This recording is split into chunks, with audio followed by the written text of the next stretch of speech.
Good morning. I'm Doug Britton. I'm the Director of Family Life Ministries at Heights Church. Welcome to today's devotional. We've been talking the last few days about relationships between people in the Bible. We're going to continue with that theme today, and we're going to be looking at the relationship between a man and his father-in-law. Now, the man was Moses, the father-in-law was Jethro.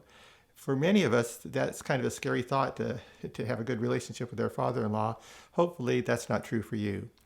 Okay, quick background. Moses ran out of Egypt afraid for his life. Pretty good reasons. He ended up living in a land away from Egypt. He met a guy named Jethro, and Jethro had a daughter, Zipporah. Moses ended up marrying Zipporah, and they had two sons. Then moving forward in the story a little bit, Moses went back to Egypt, and as you know, he ended up leading the Israelites out of Egypt, amazing miracles. And now we're going to pick up in Exodus chapter 18 when it says that Jethro and his daughter, Moses' wife, and the two boys went out to the desert to join Moses. So apparently his wife and kids had been living with Jethro for quite a while. But eventually they went out to be with Moses. And Moses told Jethro about all the amazing things that had happened. They had just finished defeating the Amalekites with an amazing battle. It's really an amazing battle in chapter 17 of Exodus. And so Jethro was really impressed with what God had done, and he ended up worshiping God that night, and it was a very powerful experience. The next day, Jethro watched Moses in action. Now, Moses was judging throughout the whole day between people, problems they had, squabbles, disagreements, and it was just wearing work. And just imagine doing that all day long yourself. It would wear you out. Well, the next day after that, or right away, I don't know when he said it, but Jethro said to Moses, I think it was the next day, Moses, what you are doing is not good. And he went on to say, you're going to wear yourself out and the people around you. He gave Moses some advice. He said, teach the people, train the people, that's your job. But choose other leaders to judge most issues and only judge the major issues yourself. Now, let's think for a second about who Moses was. He's being used by God. He speaks to God. God speaks to him. He is really the man of the hour. He's the hero. I mean, it's just amazing what God has done with him. But when he got this advice, basically that said, hey, you're doing it all wrong, Moses, he was remarkably humble.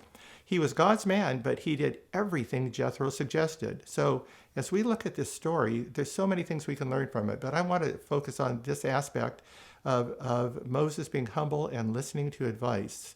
You and I can be on a self-destructive path and not even see that we're on that path, or we know something's going wrong, but we have no idea what it is.